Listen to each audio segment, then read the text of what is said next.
sou o Jaime Murowski, pediatra, pediatra geral, e, como eu costumo dizer, um pediatra geral convicto e atuante, né?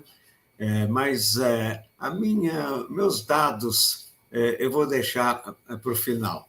Aí a turma fica um pouco aí, ansiosa, né? Dá um pouco de suspense. Tá ótimo, vamos de suspense. Então, eu passo para minha próxima pergunta, que tem a ver com a sua obra. Pesquisando um pouco sobre a sua obra, é possível perceber a sua dedicação à questão do combate às causas de diarreia aguda. O que o senhor pode nos dizer sobre a evolução dessa área de atuação? Olha, eu vou pedir licença para começar um pouquinho mais do começo da minha À vida vontade. para chegar nesse ponto. Quando iniciei meu consultório era no Ipiranga. Eu nasci, morei no Ipiranga há muitos anos e, com a ajuda do meu pai, abri meu consultório no bairro do Ipiranga. Então, quando iniciei esse meu consultório, minhas manhãs eram livres. Eu não tinha muitos clientes, né? Depois foi aumentando meio rapidamente, mas no começo não tinha. Então, me deu uma ideia.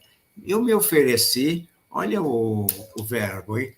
Ofereci para trabalhar como um trabalho voluntário. Voluntário significa não pago, na Clínica Infantil do Ipiranga. Por que Clínica Infantil do Ipiranga? Porque era uma entidade, uma instituição conhecida.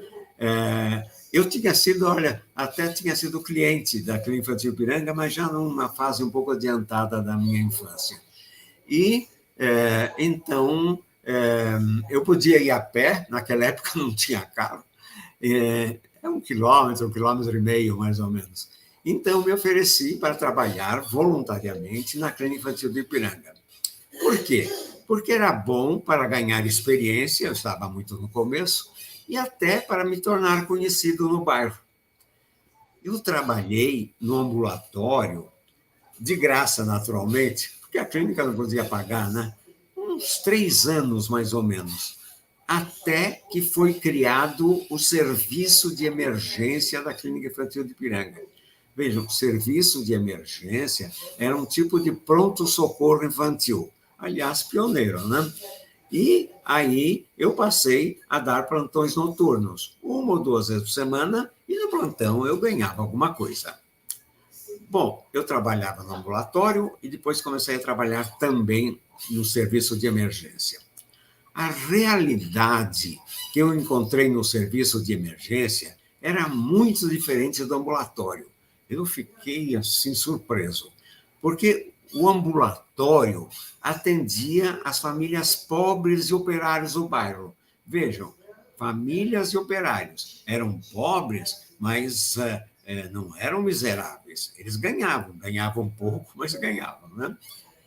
Mas para o serviço de emergência, para esse tipo de pronto-socorro, eram trazidas crianças sem família estruturada, de toda a cidade de São Paulo, e até dos municípios vizinhos, porque, na verdade, não havia serviços gratuitos de boa qualidade. Então, eles vinham até, não só do bairro, mas até de longe, para o serviço de emergência.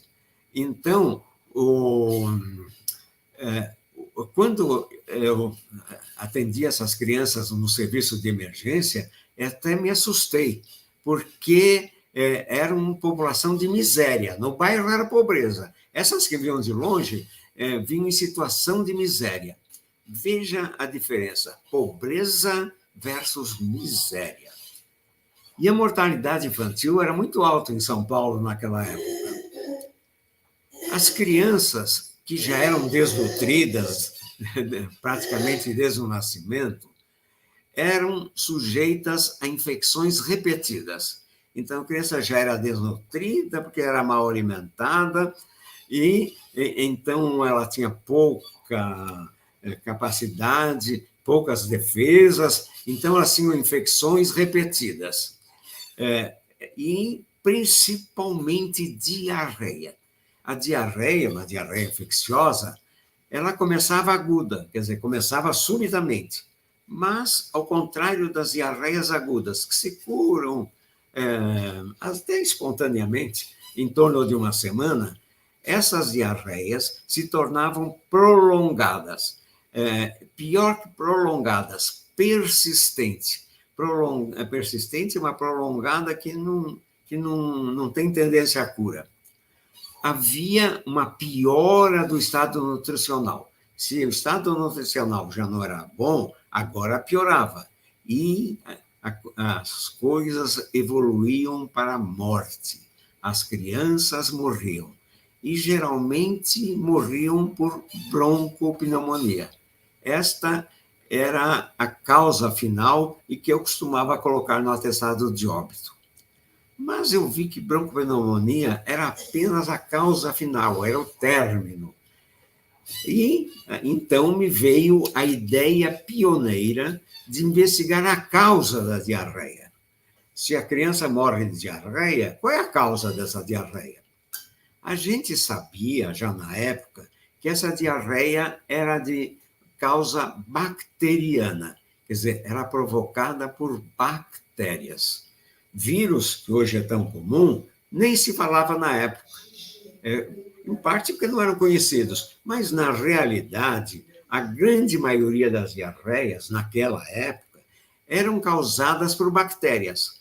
Bactérias chamadas bactérias enteropatogênicas, quer dizer, patogênicas para o intestino.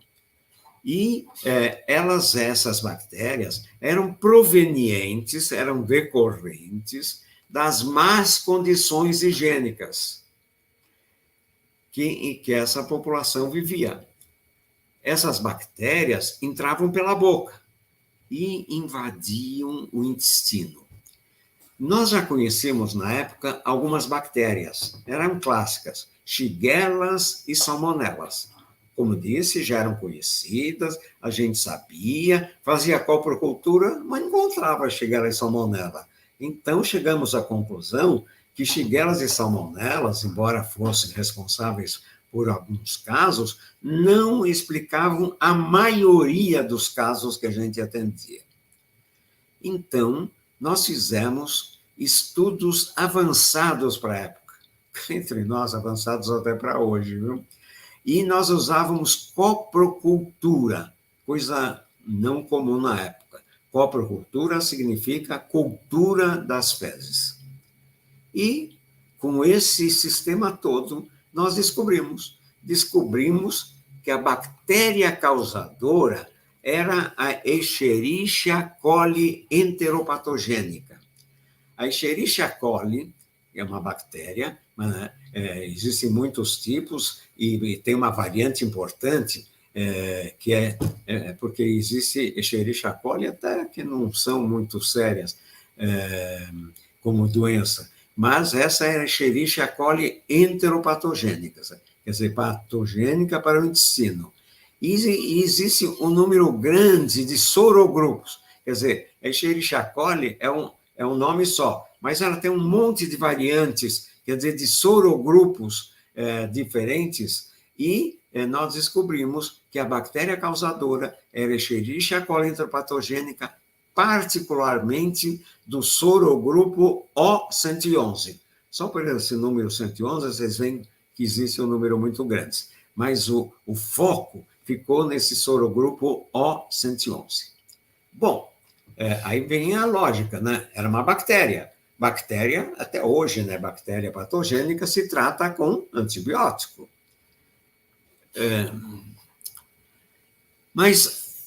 Quando a gente começou a usar antibiótico, nós verificamos que a Escherichia coli era uma bactéria muito resistente aos antibióticos. Quer dizer, a gente usava antibiótico e não matava a bactéria. E nós estamos tentando os melhores antibióticos disponíveis na época, e nós tínhamos alguns antibióticos bons, até chegar à conclusão que antibiótico não era a solução. Então, usamos um monte de antibióticos e chegamos à conclusão que a solução não era antibiótico. Então, O ideal era a profilaxia, quer dizer, já que o tratamento era ineficaz, o ideal era a prevenção, a profilaxia. Como a gente podia conseguir essa prevenção? Mantendo um bom estado nutricional e um bom estado imunológico do bebê. Quer dizer, o bebê devia estar bem nutrido e com suas defesas bem ativas. Isto é, um bom estado nutricional e um bom estado imunológico. Bom, essa era a meta, mas como conseguir isso?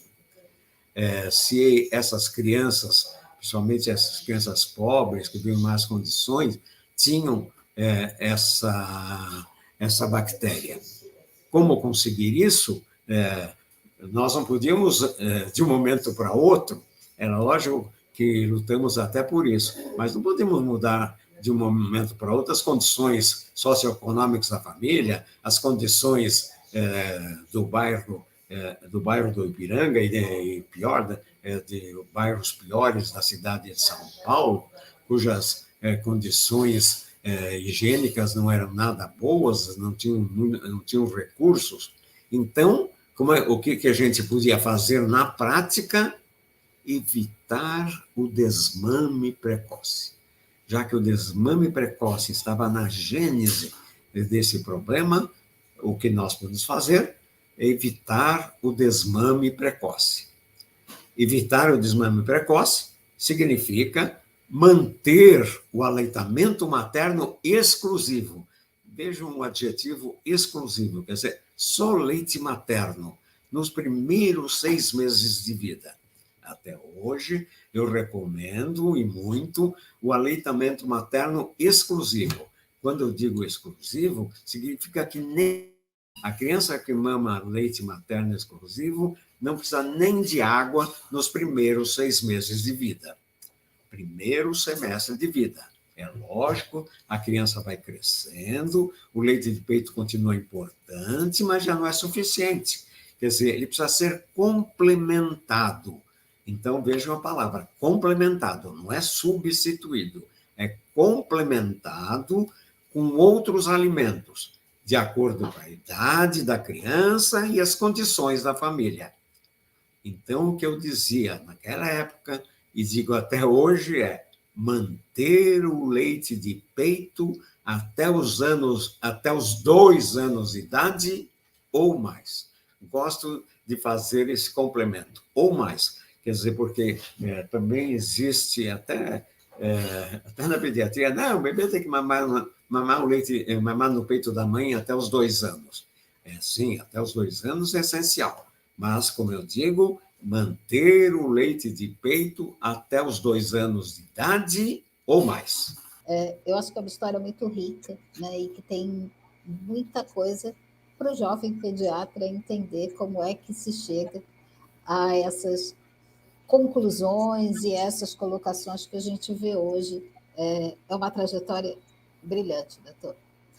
Mas aí, seguindo nessa linha da nossa pesquisa, o senhor já falou um pouco sobre a sua trajetória no consultório, nesse âmbito assistencial e nas clínicas privadas também. O que o senhor diria que foi decisivo para isso? Olha, você disse bem, mas eu vou começar mais uma vez um pouco do começo. Claro. Minha carreira começou com o meu curso de pediatria na Faculdade de Medicina da Universidade de São Paulo. Eu entrei na Faculdade de Medicina da USP. E no quarto ano, no terceiro ano tinha alguma coisa, mas principalmente no quarto ano, tinha um curso de pediatria. Então, fazia parte do currículo. E aí conheci o professor Pedro de Alcântara, grande professor de pediatria.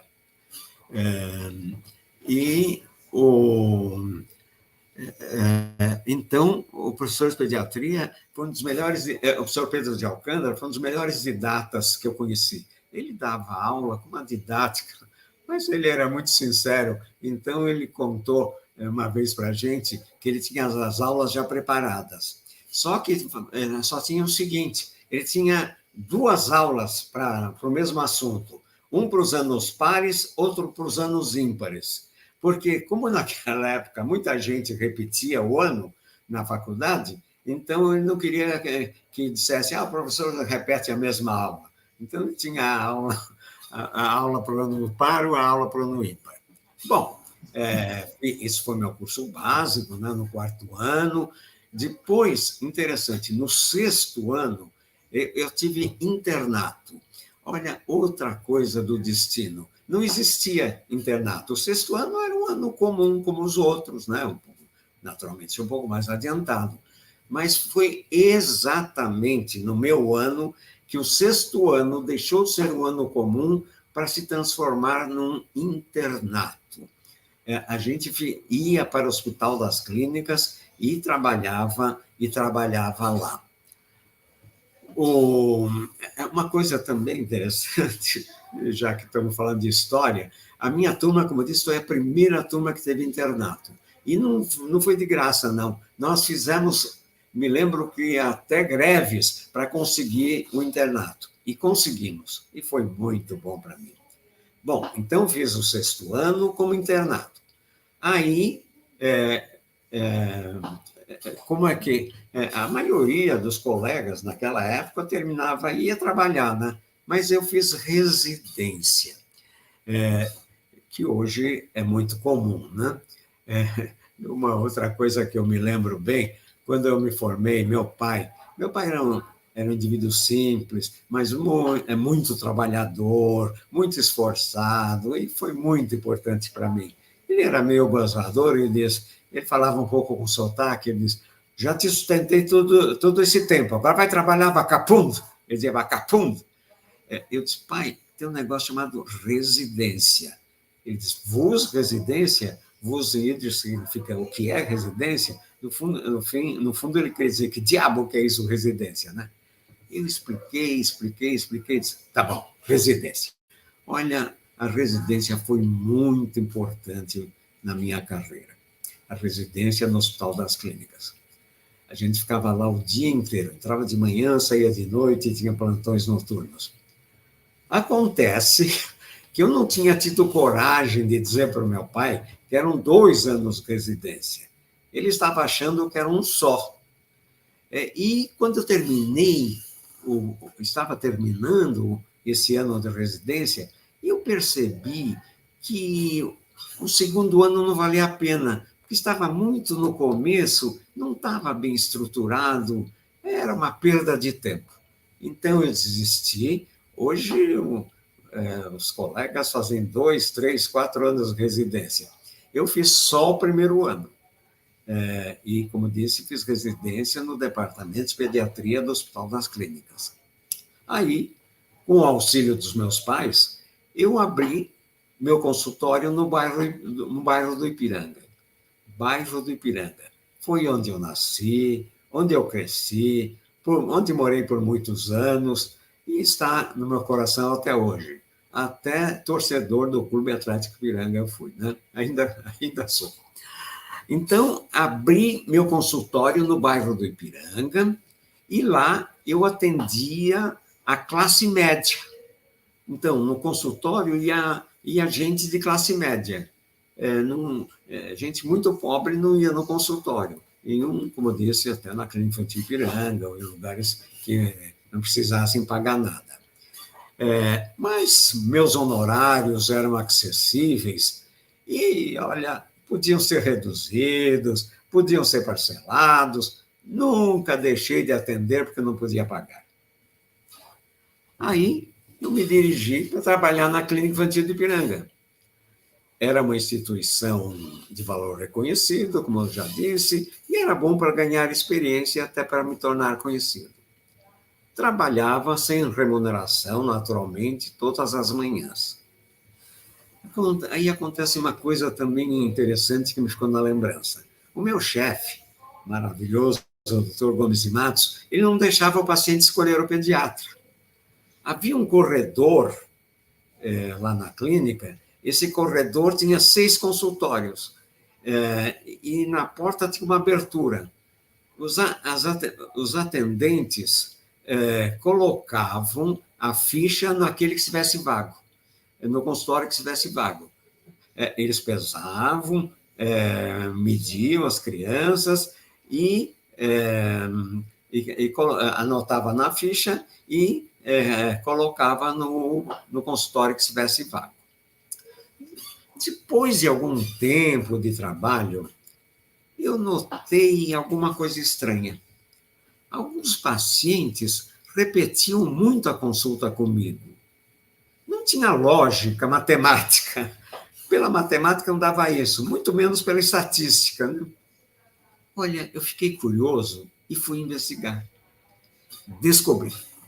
Aquelas mulheres pobres davam gorjeta para as moças que pesavam, que também eram pobres, e elas que eram responsáveis para distribuir as fichas, então elas ganhavam essa gorjetinha para colocar as fichas para mim. E fiquei impressionado, né? Porque eu era melhor que os meus colegas que atendiam, como geralmente eram 6. Eles eram bons, e, aliás, tinham mais experiência que eu estava no começo. Mas eu creio que eu atendia com mais atenção e diria até com mais afeição. Eu levava em conta os temores, as necessidades dos pais e de toda a família. Mais tarde, foi aberto o serviço de emergência da Clínica Infantil de Ipiranga. Quer dizer, a Clínica Infantil de Ipiranga só tinha ambulatório.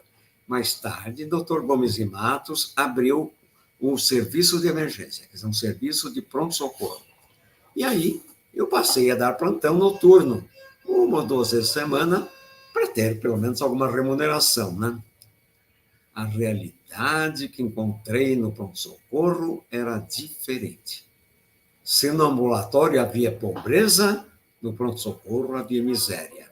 Vejam a diferença, pobreza versus miséria. E por que tinha miséria? Porque vinha gente de toda São Paulo, pois não havia ainda serviços de pronto-socorro pediátrico gratuitos e de boa qualidade disponíveis em São Paulo. A mortalidade infantil em São Paulo era muito alta. E do que morreram essas crianças? Eu escrevia no atestado de óbito, broncopneumonia, porque esta era a causa final do óbito. Mas depois comecei a perceber que a causa da morte eram infecções repetidas e diarreia prolongada que se tornava persistente. Isso tudo era determinado por pobreza, por más condições higiênicas e, o pior, desmame precoce. Desmame precoce.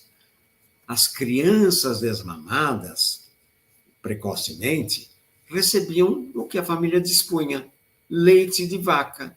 E era um leite de vaca geralmente contaminado pelas más condições de higiene que essa população vivia e a falta de disponibilidade de geladeira. Geladeira era caro, ainda hoje, né? E aquelas famílias pobres não podiam comprar. Então, vejam a sequência. Diarreia aguda, quer dizer, que é uma diarreia que começou subitamente. Evoluía para uma diarreia prolongada, que ela aumentava, se prolongava acima daquela semana que a gente esperava para uma diarreia aguda. Mas ela tornava-se uma diarreia persistente, quer dizer, uma diarreia que não só se prolongava, mas que ia se agravando progressivamente. Isso levava a uma desnutrição. Se as crianças já eram um pouco desnutridas, agora havia uma desnutrição progressiva.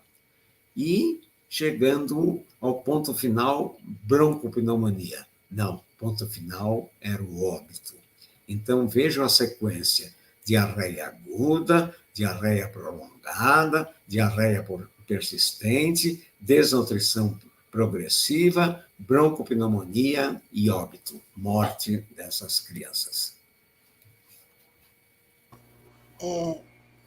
Eu não sei nem o que comentar, porque é uma situação, como o senhor mencionou, falar um pouco de história, é história mesmo, né? é entender na sua fala o que significa e o que foi a evolução desse atendimento das crianças na cidade de São Paulo, uma das maiores cidades do país. Então, a gente Exatamente. imagina pegar essa realidade e colocar em cidades mais pobres e mais afastadas mesmo, sem recursos. Exatamente. E isso em populações pobres, isso infelizmente não mudou muito, né? Pois é, parece que a gente, nesse sentido, ainda está um pouco no século passado, né? Na Exatamente. primeira metade do século passado. São E aí, Paulo é uma cidade diferente, né? Tem uma parte boa, de nível bom, e uma parte muito pobre, né? E que se agravou na pandemia, né? Quer dizer, na pandemia voltou a ter miséria, pedintes, né? Nas ruas, a gente encontra. exatamente. Bom, o senhor falou muito sobre a clínica infantil do Ipiranga, e lá o senhor teve oportunidade de trabalhar com nomes muito importantes, como o professor Augusto Gomes Mato e a professora Maria Aparecida Zac. O que ficou dessa experiência? Olha, bom, você vê que eu já falo da Clínica de Ipiranga com emoção. Então, a emoção é muito maior quando eu penso e falo no doutor Augusto Gomes de Matos. Interessante, só para contar uma historinha que também nem estava pensando, mas me ocorreu agora. A Clínica Infantil de Ipiranga foi criada por uma família é, de elite do bairro do Ipiranga, a família Vicente de Azevedo. Eles ficavam tristes, né? Com a miséria e a mortalidade infantil, as que não tinham onde ser socorridas, e tiveram a ideia de criar um serviço para o atendimento gratuito para essas crianças. Dona Maria Carmelita Vicente de Azevedo, que foi a figura mais importante dessa família na criação da Clínica de Ipiranga, olha, outros tempos, né? Ela andava de bonde, olha, imagine, a gente desse nível andava de bonde. E lá no bonde, Ipiranga, encontrou o doutor, um médico que ela não conhecia, doutor Augusto Gomes de Matos. Naquela época, acho que hoje não aconteceria, começaram a conversar, né? E ela soube que o doutor Gomes de Matos era um médico carioca, ele era carioca. Mas ele tinha vindo para São Paulo porque ele, olha que coisa, ele dizia que carioca era muito folgado, o que ele queria trabalhar, lugar bom para trabalhar era São Paulo. Então, Dona Maria Carmelita contou para ele que estavam abrindo um local para tratar a criança pobre do Ipiranga e o convidou para ser o diretor dessa nova instituição. Certamente ela não podia nem imaginar que as coisas iam mudar tanto do que se tinha imaginado, coisa simples, se imaginado no princípio, sob a direção do Dr. Gomes e Matos. Mas, voltando à sua pergunta, Dr. Gomes e Matos foi meu mestre inspirador. Vejam a palavra mestre. Doutora Maria Aparecida Sampaio Zac foi minha mãe na pediatria. Um foi meu mestre, a outra foi minha mãe. Mas vamos responder. O que ficou dessa experiência? Posso responder com uma palavra só: tudo. O que ficou dessa experiência? Tudo. Porque a parte sentimental e a parte emotiva ficaram para sempre. No meu cérebro ficou os pensamentos, no meu coração ficou amor. Minha formação acadêmica, quer dizer, eu me formei na Faculdade de Medicina da USP, mas depois era um pediatra comum, pediatra bom, mas comum, né? A minha formação acadêmica foi estimulada e orientada por eles, Dr. Matos e Dr. Azak. Naturalmente, o resto foi por minha conta. Aliás, eu costumo dizer que Deus nos coloca num lugar que às vezes a gente nem espera. Só daí em diante depende da gente. Por isso que eu digo que o resto foi naturalmente por minha conta. Lindo isso. E, doutor, o senhor tem uma participação muito importante no que a gente fala no movimento associativo na pediatria. O que o senhor pode nos falar da sua participação, por exemplo, na criação da revista da Sociedade de Pediatria de São Paulo? Olha, minha experiência na literatura pediátrica começou com a revista Pediatria Prática, criada na Clínica Infantil do Ipiranga. Olha, o doutor Gomes e Matos, mais uma vez pioneiro, além de tudo que se fazia, inclusive uma biblioteca muito boa, biblioteca médica na Clínica Infantil de Ipiranga, que ele também estimulou, mas ele criou a revista chamada Pediatria Prática. Olha o nome que ele escolheu. Pediatria, tudo bem, mas prática significava que não porque nós temos atualmente revistas importantes no mundo inteiro, mas revista para quem faz pesquisa e vai publicar lá, só outros pesquisadores leem. Então, Matos fez questão de colocar o termo prática, né, no nome da revista para mostrar que os assuntos que estavam publicados podiam ser utilizados pelos pediatras.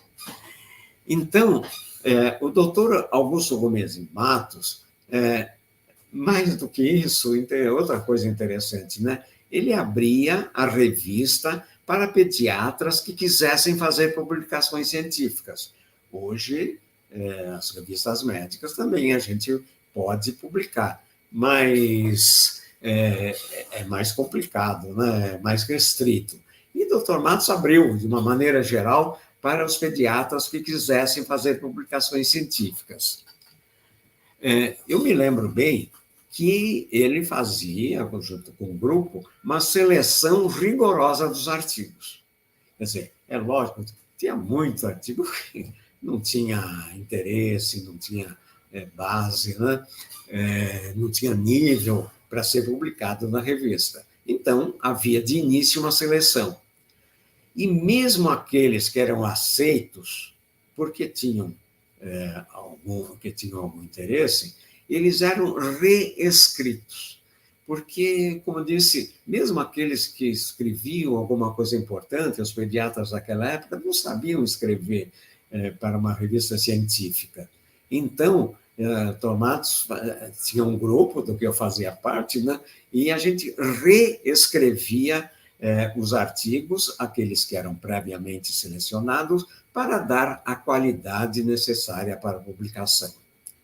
Interessante, o Dr. Gomes e Matos fazia questão de, uma vez que os artigos tinham sido reescritos, entregar para os autores os originais para saber se eles concordavam, né? Eu me lembro bem que os autores, quando recebiam seus originais, eles quase não reconheciam, viu? Mas eles ficavam espantados, mas ficavam muito gratos. Que bom. Depois, como uma continuação, eu fui o terceiro presidente da Sociedade de Pediatria de São Paulo. Como vocês veem, a Sociedade de Pediatria de São Paulo foi criada naquela época e eu fui o terceiro presidente. E lá nós criamos a revista da Sociedade de Pediatria de São Paulo. Então, nós temos, no começo nós usamos, interessante, no começo nós usamos a pediatria prática, que ficou valendo para a sociedade. Mas depois se resolveu criar uma revista da Sociedade de Pediatria de São Paulo, que foi uma revista que se tornou importante e continua sendo importante para a pediatria brasileira. Vejam como as coisas se comunicam, né? Ótimo. Dentro dessa questão toda científica que o senhor colocou também, o que o senhor nos diria sobre a Academia Brasileira de Pediatria? Qual o papel da academia no presente? Bom, por causa da minha idade, né? Também participei de muitas coisas no começo, né? Também participei do início da Academia Brasileira de Pediatria. Quer dizer, A Academia Brasileira de Pediatria foi criada naquela fase e eu participei do início. Eu fui convidado. Olha, até eu acho curioso esse termo que eu usei. Fui convidado. Porque hoje, para entrar na academia, se faz um concurso, e um concurso rigoroso. Mas naquela fase inicial, eu não precisei me submeter a concurso, porque eu fui convidado. Eles convidaram os pediatras que acharam melhor nível, né? Selecionaram para fazer parte da nova Academia Brasileira de Pediatria. Então, é uma satisfação, quando a gente fala nisso, saber que atualmente a Academia Brasileira de Pediatria ocupa um lugar de respeito e, mais do que isso, de incentivo no meio científico nacional. Que, por sinal, esse meio científico cresceu muito nos últimos anos e, felizmente, com orgulho, ocupa um lugar de destaque até internacional. Ok, doutor? Ainda falando na sua obra, nos seus livros, o senhor publicou livros muito importantes. Dentre eles está o Pediatria Mais Diagnóstica, que teve a sua coordenação e auxiliou milhares de pediatras no Brasil. Fala um pouquinho sobre ele para a gente, por favor. No meu tempo, no começo da pediatria, é interessante, a gente só contava com um livro importante de pediatria. Chamava Textbook of Pediatrics. Textbook of Pediatrics. O autor era Nelson. O nome está simples, né? Mas ele era ele era americano e um dos maiores pediatras de todos os tempos. O livro era caro, era em inglês, era difícil de ler e, mais ainda, difícil de colocar em prática. Sempre, então, eu achei que eu tinha jeito de escrever. Aliás, eu sempre achei que eu escrevia melhor do que falava. Então, eu conheci bons livros de pediatria na biblioteca. Primeiro na biblioteca da Faculdade de Medicina da USP, depois na Clínica Infantil de Ipiranga. Eu ia muito à biblioteca, era um rato de biblioteca. E lá eu conheci bons livros de pediatria. E, mais do que isso, era bom para conhecer os melhores artigos internacionais. Quer dizer, os artigos que eram publicados em revistas internacionais, que a gente também tinha na biblioteca. Então, na biblioteca tinha os livros e tinha as revistas internacionais. Eu lia o livro e lia os melhores artigos. Então, com isso aí, me ocorreu a ideia de escrever um livro de pediatria. Mas um livro que fosse diferente e que fosse útil para completar e para atualizar os conhecimentos dos pediatras de todo o Brasil. Então, vejam, completar e atualizar os conhecimentos, mas ainda mais, prepará-los para uma atuação prática eficiente. Então, não era só a parte de atualização, mas que ela desembocasse numa prática eficiente. Pela minha experiência como pediatra de bairro, eu consegui me colocar no lugar desses pediatras. Olha, eu acho que é um pouco diferente dos grandes autores pediátricos como Nelson. Eles eram muito intelectuais, né? Eu era um pediatra de bairro. Então, eu apresentei no meu livro conhecimentos pediátricos comprovados e atualizados. Mas não só isso, relatados de uma maneira prática. Né? Quer dizer, conhecimentos que pudessem ser logo transformados numa conduta prática. Mas então, fiz uma coisa bem simples? Não, eu fiz questão que não fosse uma receita de bolo. Quer dizer, não é também simplificar demais, mas sim que ajudasse o pediatra a ter conhecimentos sólidos e, como disse, aplicáveis na prática clínica. A ideia foi se desenvolvendo. Lógico, as coisas nunca são tudo de cara, né? De início. Ou foi desenvolvendo a ideia. Então, eu iniciava os capítulos, quer dizer, cada capítulo, isso é uma coisa que eu acho muito interessante até hoje, com conhecimentos básicos que o pediatra precisa ter. Porque hoje eu vejo alguns livros bons, né? De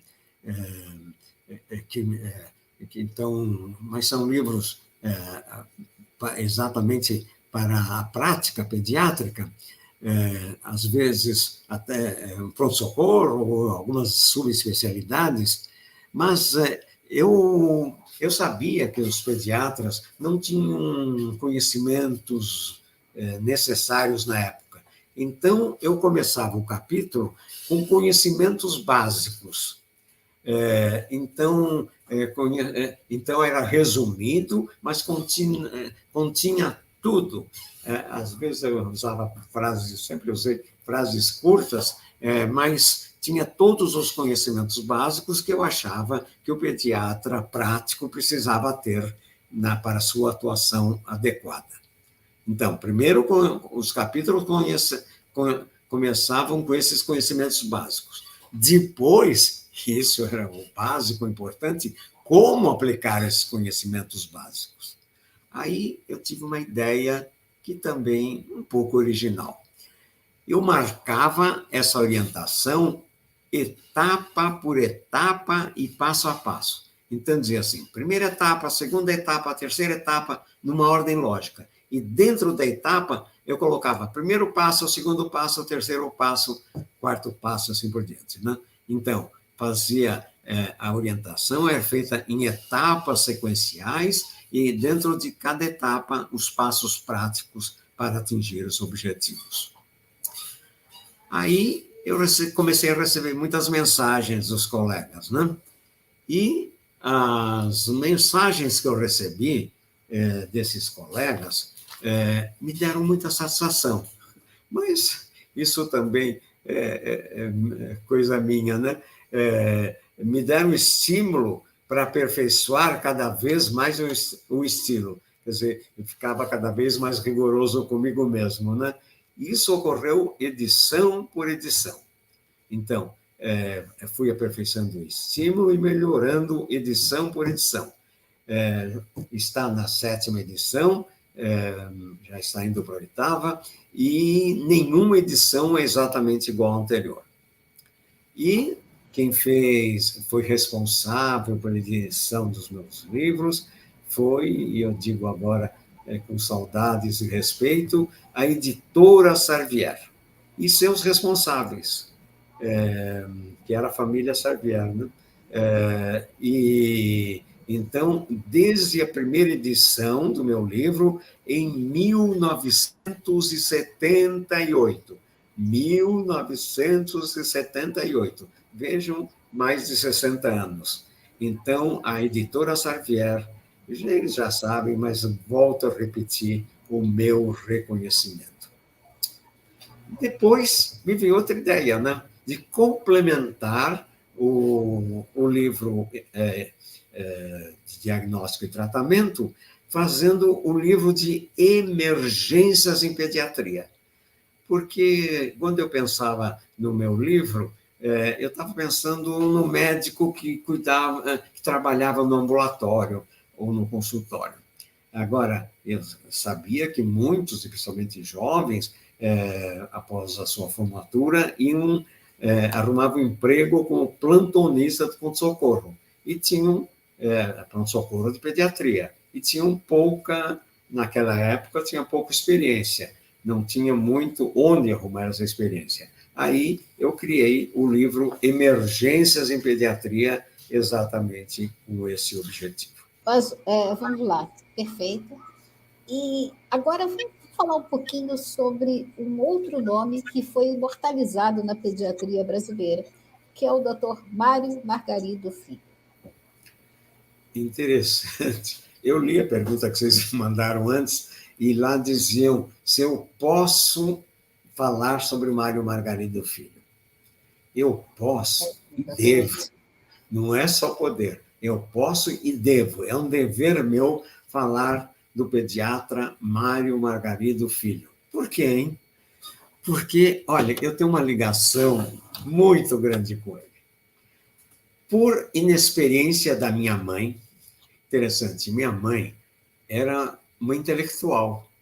Ela se formou em farmácia na cidade de Odessa, que era a cidade universitária da Rússia, porque minha mãe se formou na Rússia.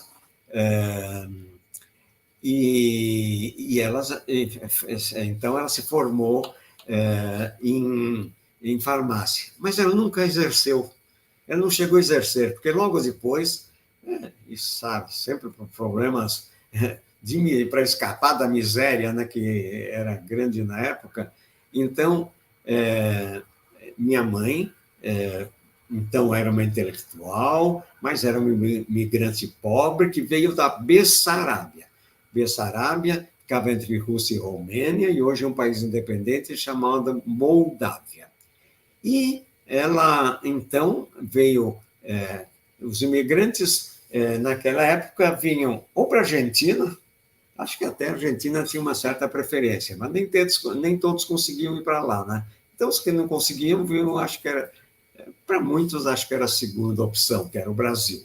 E no Brasil, a cidade mais focada, em que eles podiam trabalhar e melhorar de vida, era São Paulo, né? Então, meus pais, separadamente, vieram para São Paulo e foram morar no bairro Operário do Ipiranga, na cidade de São Paulo. Então, o lugar mais fácil para morar e poder trabalhar era o bairro do Ipiranga. Então, por inexperiência da minha mãe, que, como eu disse, era intelectual, mas era inexperiente na vida comum, eu nasci e fui desmamado precocemente. Quer dizer, por inexperiência, minha mãe me desmamou precocemente. Eu era muito jovem, né? Muito pequeno. E aí eu recebi, ela me deu o leite disponível na época, o leite mais barato, o leite mais fácil de encontrar, que era o leite de vaca, o leite comum de vaca. Leite de vaca de terceira categoria, né? Esse leite era contaminado, porque, como disse, eles não tinham condições, mesmo geladeira não tinham facilidade. Então, esse leite de vaca me causou uma diarreia aguda de origem infecciosa. Quer dizer, então, uma infecção intestinal causando uma diarreia aguda. A diarreia aguda geralmente cura, como eu disse, até espontaneamente, em torno de uma semana. Mas algumas têm evolução diferente, e foi o caso. Ela se tornou prolongada, quer dizer, durou mais do que uma semana, e persistente. Persistente é aquela que não tem tendência a curar com o tempo. Então, meus pais me levaram para consulta com os médicos do bairro. Era um médico simples, de um nível de médio para baixo, acredito. E após algumas dessas consultas ineficazes, que não deram certo, meus pais foram aconselhados a consultar o melhor pediatra de São Paulo. No seu caso, acho que até os próprios médicos me disseram, no seu caso é para o melhor pediatra de São Paulo. Quem é o melhor pediatra de São Paulo? Ele chamava Mário Margarido Filho. O consultório do Margarido Filho, como eles chamavam, era longe. A gente morava no Ipiranga e o consultório era no centro da cidade. Perto da Praça da República. Era caro, né? Além de longe, era caro. Mas o que não se faz por um filho, todo sacrifício é válido. Então, lá foram meus pais me levar a ser tratado pelo Margarido Filho. Margarido Filho, o pediatra, me receitou uma fórmula láctea especial, que me curou depois de um tempo relativamente prolongado de tratamento. Meus pais tinham Margarido Filho como um deus. Falavam muito dele em casa. Era Margarido Filho para cá, Margarido Filho para lá. Curiosamente, mais uma vez eu digo, a vida é curiosa, isso me estimulou a ser médico, e não só médico, a ser pediatra, como o meu pediatra Margarido Filho. Bom, então por isso eu fui fazer medicina, entrei na Faculdade de Medicina da Universidade de São Paulo, e quando eu já estava adiantado lá, provavelmente lá pelo quarto, quinto ano, eu fiz meu diagnóstico retrospectivo. Acho que quando eu comecei a estudar gastroenterologia, e fiz meu diagnóstico retrospectivo, que eu tinha tido era uma diarreia fermentativa por intolerância à lactose. Então, era uma diarreia prolongada, de caráter fermentativo, causada por intolerância à lactose. Lactose é o açúcar do leite. Então, dando leite, recebia lactose e a diarreia persistia. Aí, quando eu fiz essa suspeita clínica, fiquei curioso e fui perguntar para os meus pais: que leite mesmo que o Margarido Filho me receitou? Resposta da minha mãe: um leite suíço caro, mas já era disponível em São Paulo, mas ainda era caro. Seu nome era Edel. Edel? Nunca tinha ouvido falar. Fui pesquisar o que era esse leite e descobri. Era um leite sem lactose. Margarido Filho me fez o diagnóstico correto de diarreia por intolerância à lactose e me receitou um leite sem lactose. Isto ocorreu mais de 3/4 de século atrás. Não, mais de um século não, desculpa. Mais de 3/4 de século atrás. Incrível, não? E a vida nos reserva acontecimentos surpreendentes. Eu gosto de dizer, a vida e o futebol são surpreendentes. Pela minha atitude, pela minha atuação pediátrica, em 1968, vejam, eu já era médico há mais de 10 anos, pouco mais, eu recebi um prêmio que era patrocinado pela Academia Paulista de Medicina. Então, eu recebi um prêmio pela minha atuação e pelas minhas publicações. Qual era o nome desse prêmio? Margarido Filho. É impressionante, né? Recebi um prêmio com o nome Margarido Filho. Lembro da emoção dos meus pais ao receber o prêmio com o nome do pediatra que, segundo eles, me salvou. Lindo isso, né? Lindo. Maravilhoso. E aí, o senhor falou sobre a questão da universidade e falou sobre a sua formação, a importância disso. Então, eu queria que o senhor falasse um pouquinho sobre a sua livre docência. Eu vou começar um pouco antes, né, À que é o doutoramento, né? Interessante. Como disse, eu tinha consultório no Ipiranga, trabalhava no Hospital Bom, bairro, então eu não tinha carreira universitária.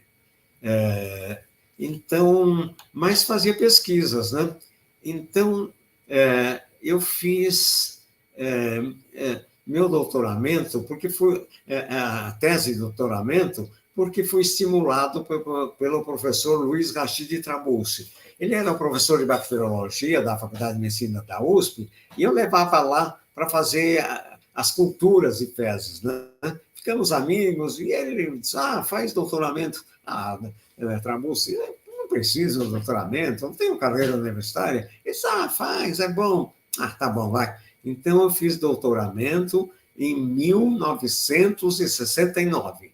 Já faz meio século.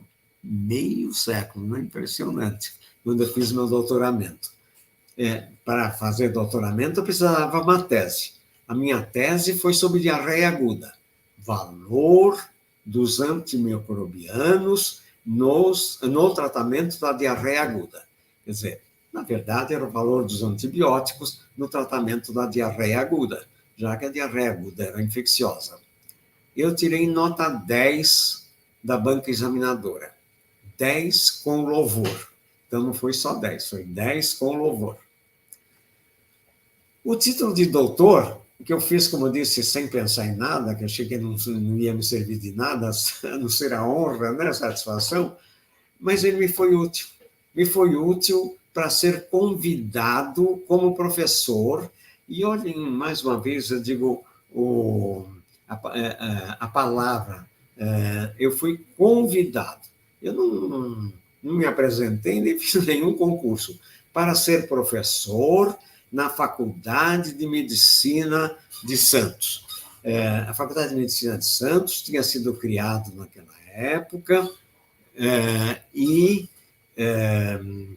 eles tinham um grupo bom, aliás, em homenagem ao grupo de colegas de Santos, que eram muito bons pediatras, mas eles não tinham título, e eles precisavam urgente de alguém com o título.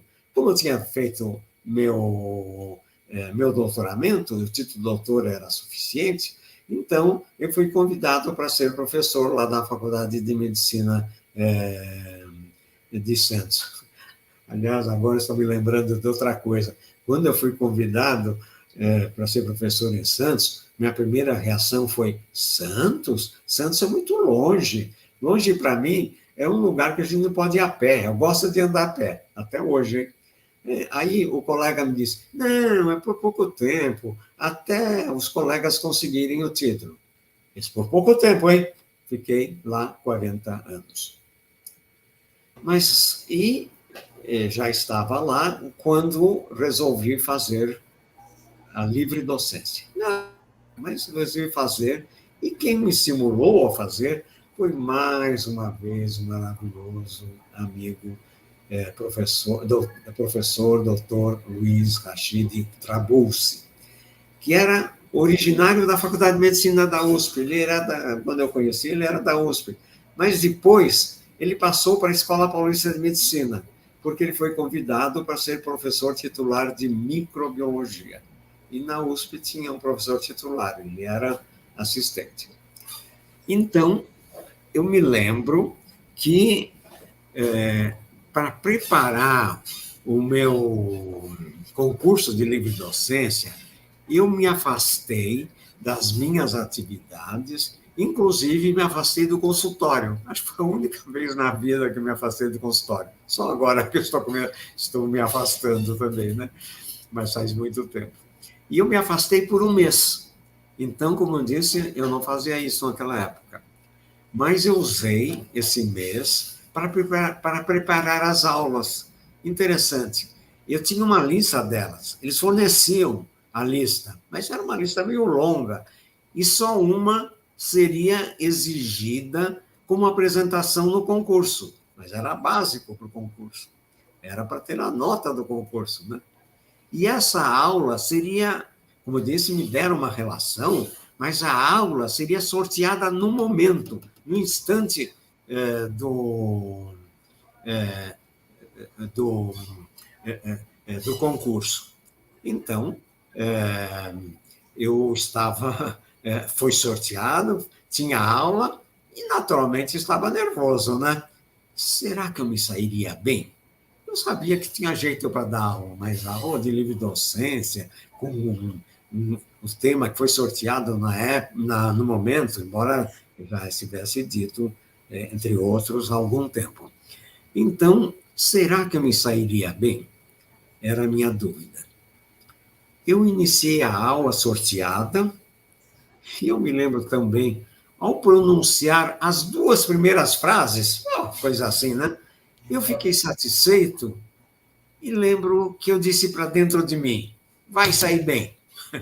Daí em diante, fiquei confiante, falei bem, a apresentação foi excelente, tirei nota 10 da banca examinadora. Não era muito comum. Nota 10. Só 10? Não, foi 10 com louvor.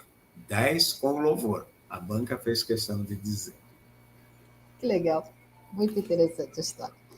Agora, como a gente está falando em livre docência, falando na sua carreira no magistério, que conselho ou que mensagem você deixaria para o jovem pediatra, esse que está chegando agora na pediatria?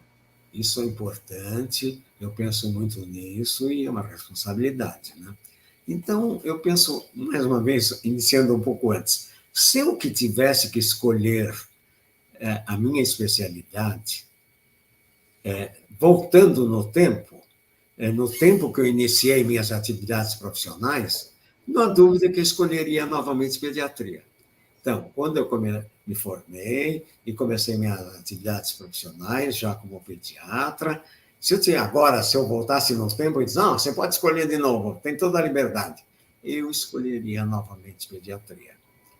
Nunca tive questionamento, muito menos arrependimento sobre minha escolha.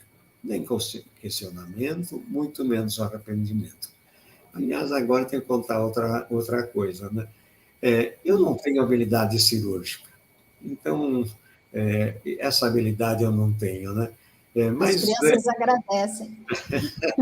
como eu gostava de criança e tinha consciência que elas eram o futuro de nossa comunidade, do nosso país, então eu escolhi minha especialidade pediátrica, que eu, como disse, se tivesse que voltar, escolheria mesmo.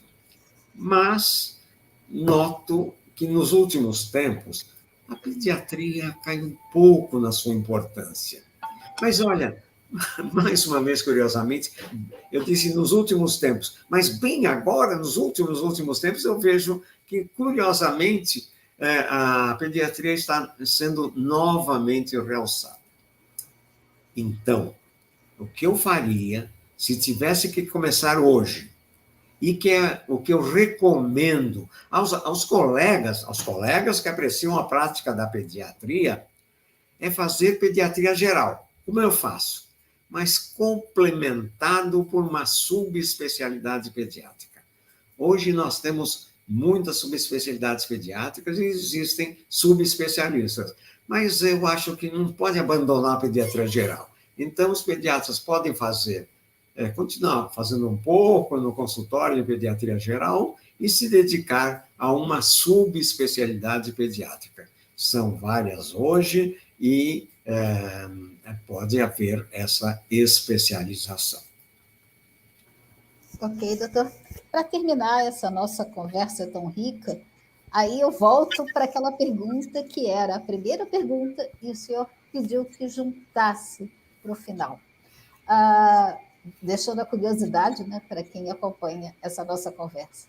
Afinal, quem é Jaime Buralowski e qual o papel da sua família em tudo isso? O papel da família em minha história.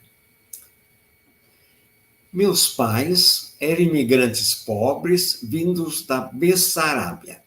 Acho que já disse, né? Bessarábia ficava entre Rússia e Romênia, havia um bate-bola entre eles, e eles se diziam Bessarábias.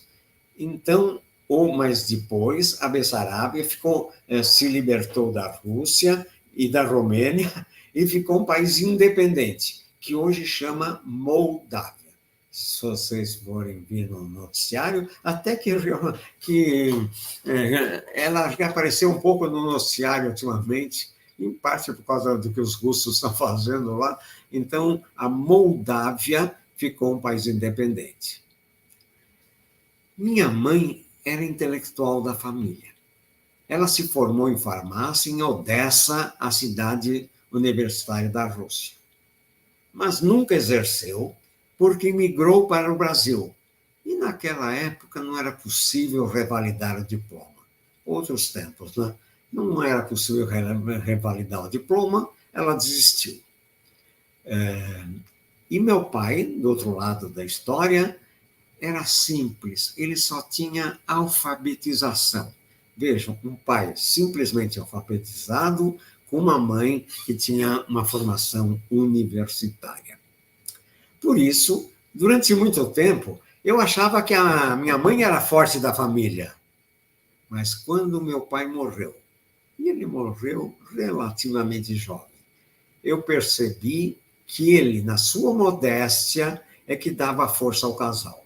Então, minha mãe mandava, mas meu pai é que dava força.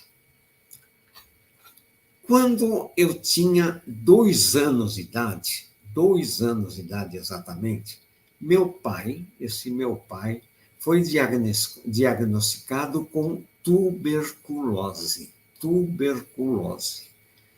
Naquela época, o único tratamento disponível eram injeções diárias de streptomicina por 2 anos. Vocês imaginaram tomar uma injeção todos os dias durante 2 anos? E o efeito tinha efeito, sem dúvida, né? Mas o efeito estava longe do ideal. Então, o complemento essencial do tratamento era ir para uma região de bom clima. Então, se recomendava aos tuberculosos irem para um lugar que tivesse clima bom. Então, naquela época, tuberculoso rico ia para Campos de Jordão. E tuberculoso pobre ia para São José dos Campos. Vejam, os ricos iam para Campos de Jordão, os pobres para São José dos Campos. Naturalmente, isso era o caso do meu pai. Então, meu pai ficou em São José dos Campos, morando numa pensão. Então, eles iam para lá, faziam tratamento, mas moravam numa pensão. E meu pai ficou lá durante 6 meses. Então, meu pai ficou durante 6 meses. Como eu disse, eu tinha 2 anos na época. Alguém tinha que trabalhar. Então, minha mãe teve que tomar o lugar dele, trabalhando como ambulante. Ele era ambulante. E minha mãe passou a cuidar dos fregueses dele, né? Então, ela ia a pé na região varziana do bairro do Ipiranga, a Vargem do Ipiranga, como a gente dizia, que era o bairro da Vila Carioca. Então, a região varziana do bairro do Ipiranga era a Vila Carioca. Com a recuperação do meu pai, após 6 meses tratando com a streptomicina, o tratamento com a streptomicina continuou, né? Mas ficando, então, em São José dos Campos, um clima bom, então, meu pai voltou para casa e voltou a trabalhar. E aí eles começaram a melhorar de nível de vida, então eles me matricularam. Eu fiz o primário no bairro do Ipiranga, mas depois eles me matricularam no Colégio Mackenzie. Mackenzie, até hoje não sei exatamente por quê. Era longe, era caro, mas devem ter dito aos meus pais que era uma das melhores escolas de São Paulo. Era verdade, né? E para eles, todo sacrifício era válido para a educação, principalmente a educação do seu primeiro filho. E lá fui eu para o Mackenzie, do Ipiranga para o Mackenzie. Pegava 2 bondes. O bonde de fábrica, né, de onde eu morava até a Praça da Sé. Depois andava a pé por um longo percurso que pegava a Rua Direita e depois o Viaduto do Chá e pegava outro bonde. E fiz o Mackenzie, o ginásio, a admissão, comecei na admissão. Interessante, aí lembro outra coisa, né? Eu não fui direto para o ginásio porque eu não tinha idade. A legislação era rígida. Eu teria que fazer 7 anos, ainda no máximo no primeiro semestre, quer dizer, até o dia 30 de junho. Mas eu faço aniversário no começo de julho. E, aliás, meus pais me registraram no começo de agosto, porque não conseguiram me registrar na data certa, porque estavam muito atrapalhados, né? E depois para registrar, tinha um limite, acho que era uma semana para registrar. Como eles já tinham passado desse limite, não ia pagar a multa, não teria que pagar a multa. Então, foi registrado dia 8 de agosto. Então, o Mackenzie era uma boa escola, foi muito bom para mim, mas ela preparava para engenharia. E o sonho dos meus pais é que o filho fosse doctor. E eu também queria fazer medicina, talvez sob influência deles. Então, como eles diziam, doctor. Eu era bom aluno e consegui o que era raro na ocasião. Acho que nem hoje é muito comum, mas na ocasião era raro. Eu terminei o terceiro colegial no Mackenzie e entrei direto na Faculdade de Medicina da USP. Quer dizer, geralmente os alunos fazem um curso de um ano, às vezes dois, mais preparatório para entrar na Faculdade de Medicina. E eu entrei direto na Faculdade de Medicina já no fim do terceiro colegial. Tinha 700 candidatos, tinha 80 vagas, e eu entrei em 13º lugar. Vejam, 13º lugar entre 700 candidatos e só 80 vagas. Eu sempre quis fazer pediatria, como eu já disse, e minha mãe me estimulou a isso. Eu fiz um ano, depois de formado, um ano só de residência em pediatria no Hospital das Clínicas, da Faculdade de Medicina da USP.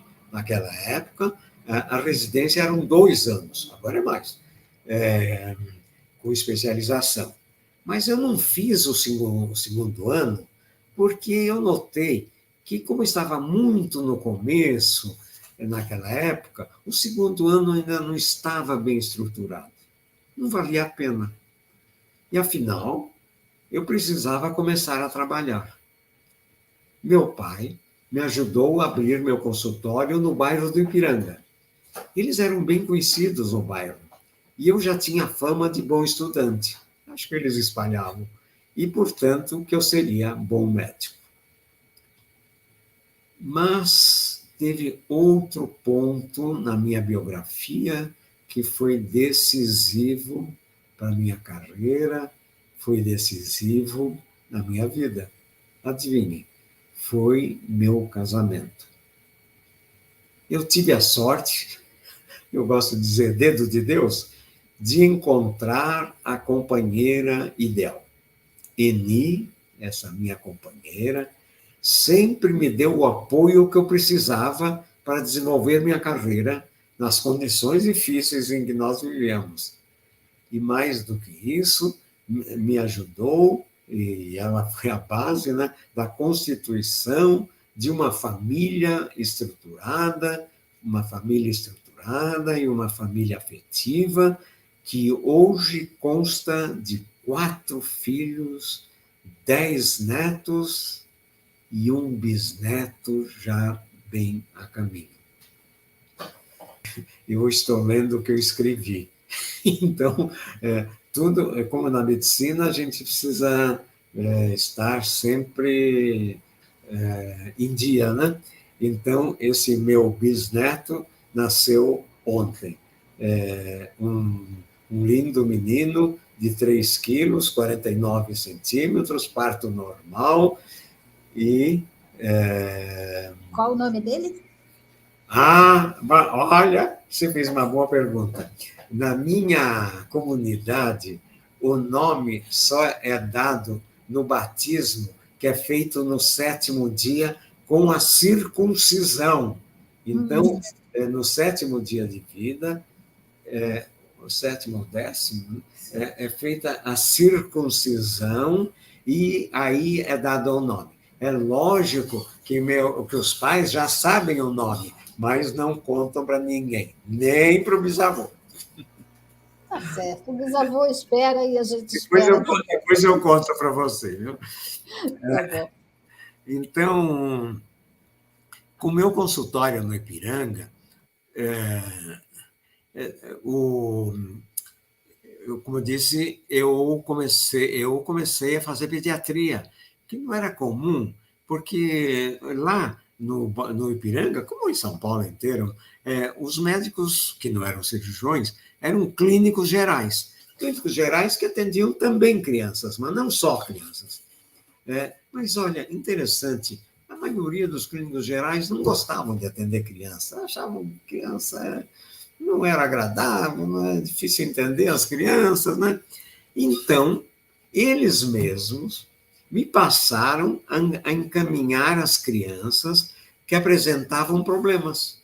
Então, as crianças que apresentavam problemas e recorriam ao clínico geral, que na época as mães conheciam, eles passavam a... Quando eles souberam do meu consultório Ipiranga que eu era um bom pediatra, passaram a encaminhar essas crianças para mim.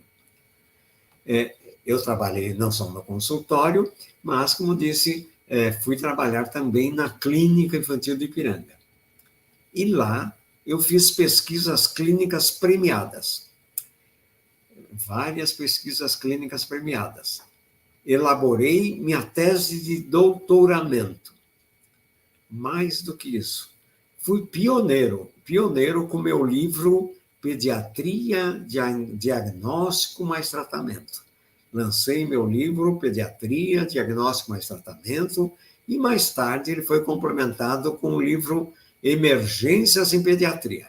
Os 2 livros são para médicos, mas também escrevi a Cartilha da Amamentação. Isso também é para médicos, mas é principalmente para um guia para as mães que amamentam. E também, mais uma vez, como a vida é, né? Eu fui convidado para ser o primeiro professor de pediatria da recém-criada da Faculdade de Ciências Médicas de Santos. Convidado, não fiz concurso. Bom, aceitei o convite desde que fosse por tempo curto. Me lembro bem quando eu disse, bom, eu aceito, hein, porque eu sempre gostei de ser professor, mas é por um tempo curto, hein? Tempo curto, fiquei quase 40 anos. 40 anos. E foi já como professor da faculdade que eu fiz minha tese de livre docência na Escola Paulista de Medicina, como já disse, orientada pelo professor Luiz Rachid Trabucci, um dos maiores bacteriologistas de todos os tempos, e com muita satisfação e saudade, um grande amigo meu. Mais alguma coisa que o senhor queira colocar, que o senhor queira fechar essa nossa conversa? Aliás, está me lembrando agora que eu recebi, olha que coisa, né? Por que eu recebi? Porque eu mandei para alguns colegas, eu recebi uma mensagem, eu mandei uma mensagem para eles e